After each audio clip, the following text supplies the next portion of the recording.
Quando os salmões eram muito abundantes, os ursos pardos, seus principais predadores, os caçavam e levavam o peixe para dentro do ambiente florestal, para evitar competidores ao seu redor.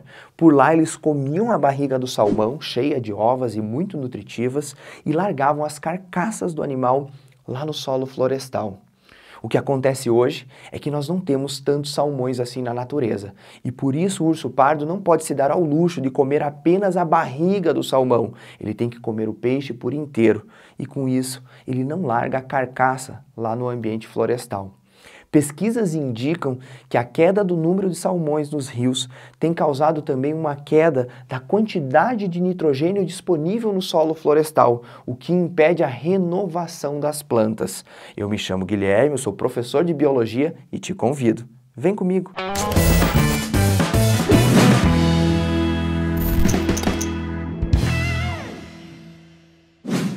Quando a gente fala de ciclo do nitrogênio, tem estudante que na hora já vai lembrar. Ah, professor, porque esse ciclo é o mais complicado? Beleza? Vamos entender. Depois, no final desse vídeo, você me diz se você entendeu ou se você não entendeu. Beleza? A primeira coisa que a gente tem que sacar é o seguinte: para que serve o nitrogênio? Aonde que está o nitrogênio nos organismos vivos? E eu fiz uma listinha aqui para vocês. O nitrogênio está presente nos aminoácidos. O que é um aminoácido? É o constituinte das proteínas. Um aminoácido tem um radical amino, N, nitrogênio, H2. Opa, nós temos nitrogênio no aminoácido, consequentemente, proteínas que são cadeias de aminoácidos também têm muito nitrogênio. Consequentemente, também as enzimas têm nitrogênio, porque afinal de contas, as enzimas são proteínas que desencadeiam atividades catalíticas, são catalisadores biológicos. Óbvio que a gente vai ter aminoácido com nitrogênio e com isso a proteína tem nitrogênio e com isso as enzimas têm nitrogênio. Até aí tudo fácil. Agora eu coloquei aqui para vocês DNA, RNA e ATP. O DNA é constituído por pecinhas diferentes dos aminoácidos, chamadas de nucleotídeos. A gente estudou lá na parte de bioquímica. Cada nucleotídeo tem um grupo fosfato, tem um açúcar e tem uma base nitrogenada, timina, citosina, guanina, adenina, uracila. Essas bases nitrogenadas estão presentes no DNA, com a timina, e no RNA, com a uracila. Beleza, aqui tudo certo, tem nitrogênio. Mas o ATP, professor? ATP é adenosina trifosfato. Tem fósforo e não nitrogênio. Gente, no ATP nós temos uma adenosina, que é uma adenina conjugada com outra molécula. Essa adenina também é uma base nitrogenada. Então, o ATP também tem nitrogênio. E, claro, os excretas. Excretas como ureia, como ácido úrico, como amônia, vão conter nitrogênio. Beleza? Agora, vamos entender o ciclo. A maior parte do nitrogênio que existe no planeta Terra está na atmosfera. 78% da camada atmosférica onde a gente habita, a troposfera, 78% dela é gás nitrogênio. Outros 21% é gás oxigênio. E o restante, o 1% que sobra, é dividido entre CO2, CO, metano, gás hidrogênio e outros gases. Hélio também tem um pouquinho, mas a maior parte é gás nitrogênio. O interessante é que esse gás nitrogênio superabundante na atmosfera não é diretamente assimilável por nós. Isso quer dizer que, quando eu inspiro e encho os meus pulmões, eu estou jogando lá dentro uma grande quantidade de nitrogênio, só que eu não consigo absorver esse nitrogênio. Esse nitrogênio não vai parar na minha corrente sanguínea. As minhas hemácias não são aparadas a conseguir captar o gás nitrogênio. E aí todo o nitrogênio sai quando eu expiro. Como que o nitrogênio chega até um organismo, professor? Ou pela absorção, quando esse organismo é uma planta, ou pela ingestão, quando esse organismo é um animal. Claro, os decompositores também vão assimilar de maneira absortiva. Então eu, animal, preciso adquirir nitrogênio comendo. E é a partir desse ponto que a gente vai entender o nosso ciclo. Vem para cá. Então nós temos aqui o gás nitrogênio na atmosfera e eu quero resumir o ciclo para vocês em 3 momentos apenas. 3 momentos. Momento de fixação, que estão em setas azuis, momento de nitrificação, que está em seta verde, e a gente tem a desnitrificação, que está nessa seta roxinha. Então, basicamente, o ciclo é isso. Fixar, nitrificar e desnitrificar. Guarda isso na sua cabeça, esse é o primeiro passo. O que significa fixar? Fixar nitrogênio é você tirar ele da forma gasosa. Toda vez que um organismo vivo ou um evento natural pega gás nitrogênio e converte ele em uma outra forma que não gasosa, a gente está fazendo um processo de fixação.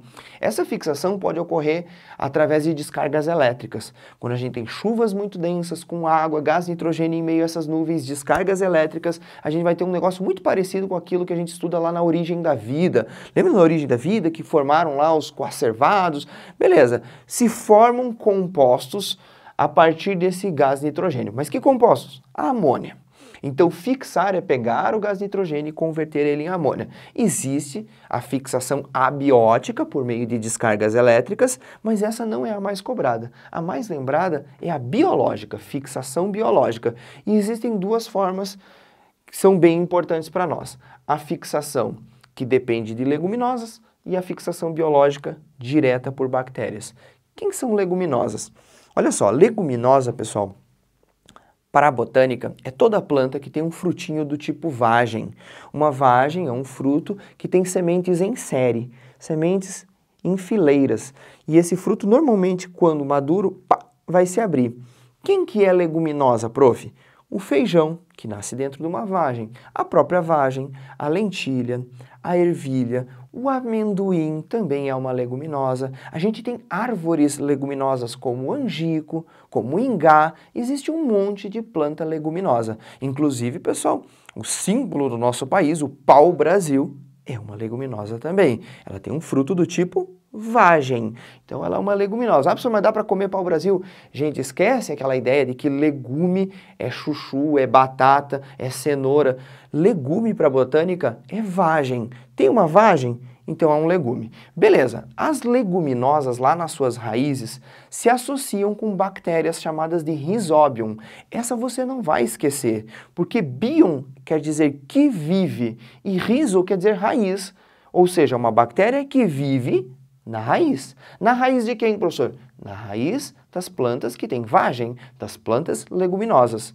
Essa parceria é muito interessante, porque as Rhizobiums conseguem alguns nutrientes a partir da planta e conseguem com isso, lá dentro da raiz, a partir da porosidade do solo, conseguem fixar o nitrogênio. O nitrogênio fixado vai se transformar em amônia, vai ser convertido em amônia. É um resíduo do processo de viabilidade, de funcionamento dessa bactéria. E essa amônia vai sofrer processo de nitrificação e com o nitrato formado, a gente vai ter grandes quantidades de nutrientes para essa plantinha. Então é uma parceria bem interessante.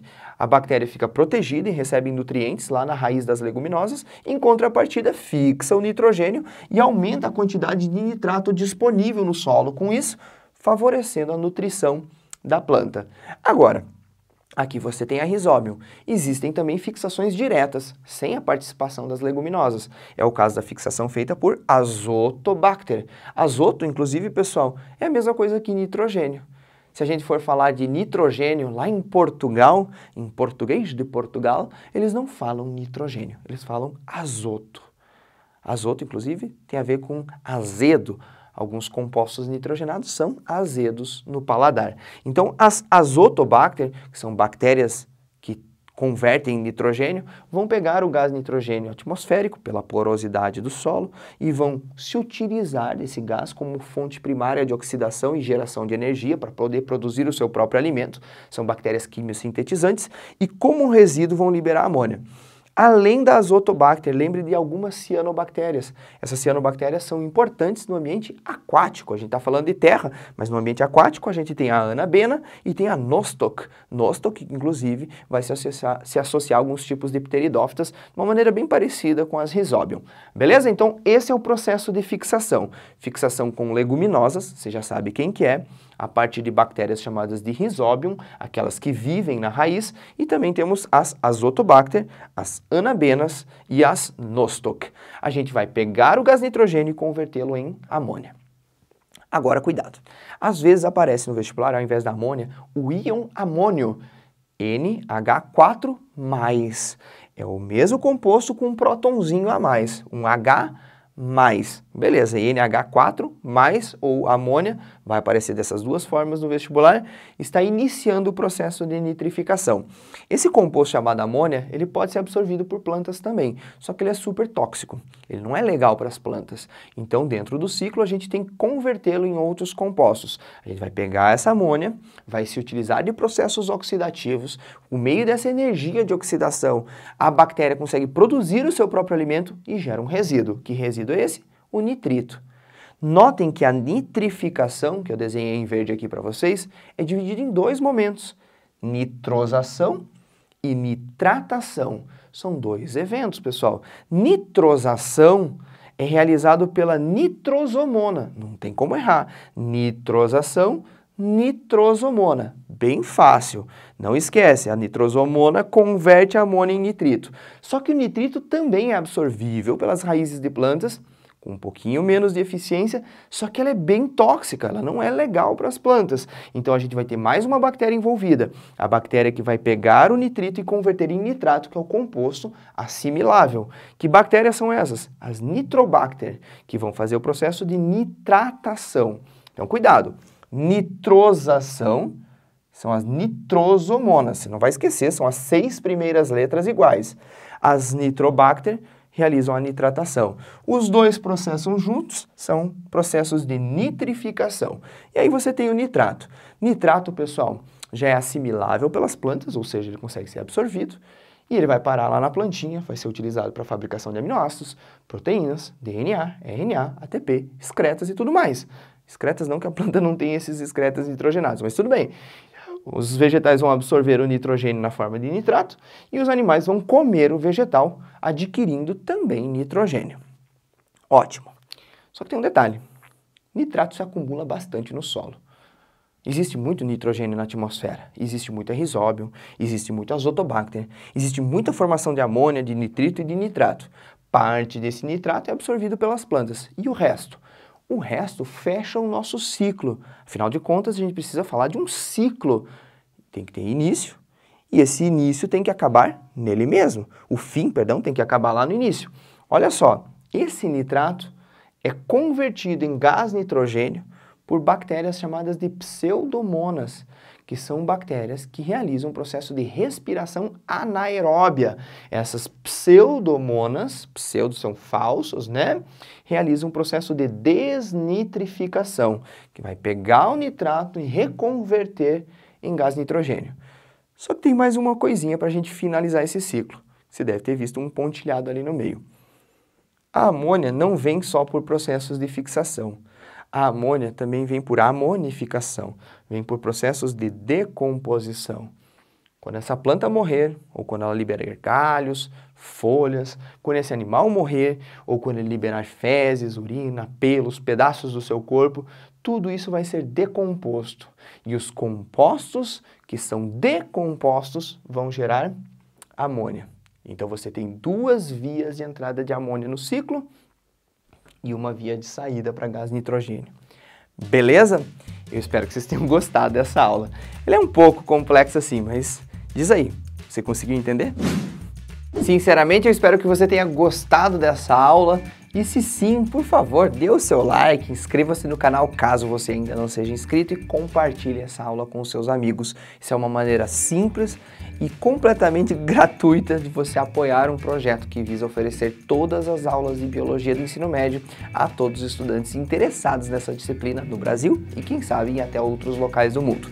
Dentro de pouquíssimo tempo, pessoal, nós estaremos inaugurando a nossa bioloja e por lá você vai poder encontrar mapas mentais, resumos, apostilas para os principais vestibulares do Brasil e Enem. Assim que estiver disponível, confere lá. O link vai ficar na descrição. Um grande abraço, tchau, tchau!